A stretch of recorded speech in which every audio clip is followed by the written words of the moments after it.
இந்த மரணம்ங்கிறது சரீரம் நான்கிற எண்ணம் உள்ளவர்களுக்கு தான், அது இருக்காது அப்படின்னு நடக்கல. உலக நன்மைக்காக ஒரு கால் அவர் கண்ணை திறந்து எரிச்சு நீ உயிரை விட்டாலும் விடு பரவாயில்லை. பிராணத்தியாகத்தை பெரிய விஷயமா நினைக்க மாட்டா. இன்னைக்கு ராணுவ வீரர்களே எடுத்துக்கோங்க.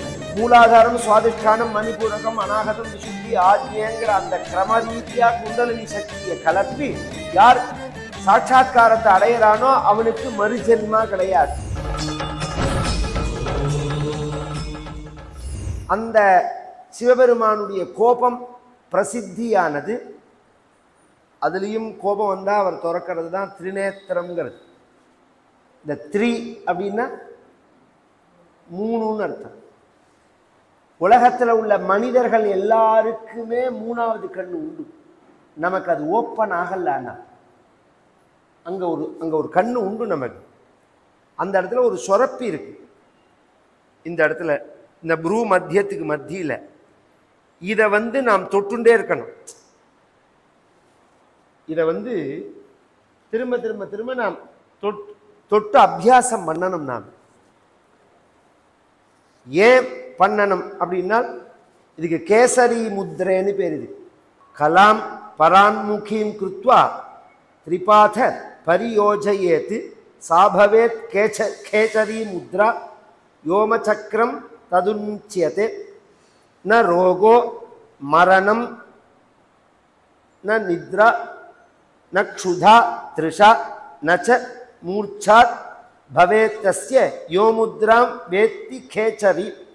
இதுக்கு என்ன அடையாளம்னா சா யாச்சத் பூமத்தியம் ஸ்பிருஷதி ததா கேச்சரி சித்திஹி அப்படின்னு ஹடயோக பிரதீபிக்கேன்னு ஒரு கிரந்தம்.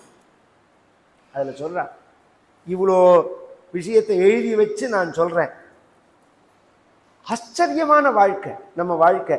நித்தியம் நாம் அதை தொடருங்கிறதுக்கு தான் அங்கே பொட்டு வைக்க சொல்கிறது நம்ம ரிஷிகள்லாம். நித்தியம் அந்த இடத்த ஒரு 2 தடவை 3 தடவை நாம் தொடணும். இப்படி நடுப்பில் தொட்டுண்டே இருக்கணும். அப்படி தொட்டால் என்ன விசேஷம் அப்படின்னு சொன்னால் ந ரோகோ மரணம் ந நித்ரா ந க்ஷுதா. என்னைக்கு பார்த்தாலும் 16 வயசு மாதிரி இருக்கும்.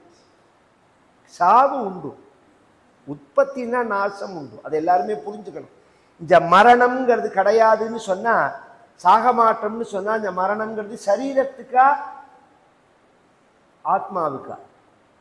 நாம் யார்? இதுதான் அடிப்படை கேள்வி. நாமே ஒரு வஸ்திரத்தை கட்டினு சட்டையை போட்டிருந்தா அது மேல நாம்னு சொல்றோம். அந்த சட்டையை கழட்டி வச்சுட்டா அப்புறம் உடம்ப நாம்னு சொல்றோம். மகான்கள் சட்டை உடம்பையே சட்டையா பாப்பா. தான் அடிப்படை விஷயம். இது இன்னும் சட்டை மட்டும் இல்லை, இது பஞ்சகோஷமா சொல்றது உபனிஷத்து. அன்னம் பிரம்மே திவ்யஜானாத், பிராணோ பிரம்மே திவ்யஜானாத், மனோ பிரம்மே திவ்யஜானாத், விஜானம் பிரம்மே திவ்ய. சரீரம் அன்னமய பிராணமய மனோமய விஜானமயமான கோஷம். சரீரத்தை தாண்டி ஆனந்தோ பிரம்மே திவ்யஜானாத் அப்படி கொண்டு போறது. அதுதான் நீங்கிறது. இந்த மரணம்ங்கிறது சரீரம் நான்கிற எண்ணம் உள்ளவர்களுக்கு தான், அது இருக்காது அப்படின்னு அந்த இடத்துல. இந்த ஒரு திரிநேத்திரம் இருக்கு பத்தில, இது ஓப்பனாவே இருக்கும். சிவபெருமானு ஸ்பஷ்டமாவே இருக்கும். அதனால அவர் அதை பார்த்து எரிச்சுட்டார்னா, தேவதைகள்லாம் சொன்னா இது லோகக்ஷேமார்த்தமான காரியம். உலக நன்மைக்காக ஒரு கால் அவர் கண்ணை திறந்து எரிச்சு நீ உயிரை விட்டாலும் விடு பரவாயில்லைன்னு போயாகணும்ட்டார். இது ஒரு லோகக்ஷேமத்துக்காக வரத்தே பிராணத்தியாகத்தை பெரிய விஷயமா நினைக்க மாட்டா. இன்னைக்கு ராணுவ வீரர்களே எடுத்துக்கோங்களேன். இதெல்லாம் இந்த சாஸ்திரங்கள்லாம் படிச்சிருக்காளா? இந்த லோகக்ஷேமத்துக்காக அவ உயிரை கொடுக்குறாளே. அதனாலதான் மகாபாரதத்தில் சொல்லும் போது 2 பேருக்கு திரும்பி பிறப்பு கிடையாது.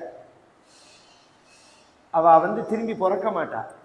ஒன்னு யார் அப்படின்னு சொன்னா, மூலாதாரம், சுவாதிஷ்டானம், மணிபூரகம், அநாகதம், விசுத்தி, ஆஜ்யங்கிற அந்த கிரம ரீதியா குண்டலினி சக்தியை கலப்பி சகசிராரங்கிற 7வது சக்கரத்தை பொளந்துண்டு யார் சாட்சாத்காரத்தை அடையிறானோ அவனுக்கு மறுஜென்மா கிடையாது. இது நியாயம். யோகத்தினால சரீரத்தை தியாகம் பண்றதுங்கிறது நியாயம்.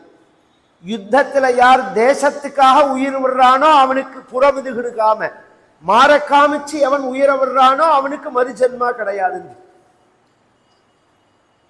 யுத்தத்துல தர்மத்துக்காக யார் உயிர விடுறானோ அவனுக்கு மறுஜென்மா கிடையாது அப்படின்னு சாஸ்திரம் சொல்றது. மேலும் இது போன்ற சிறப்பான நிகழ்ச்சிகளை காண இப்போவே லைக் பண்ணுங்க, ஷேர் பண்ணுங்க, மறக்காம சப்ஸ்கிரைப் பண்ணுங்க.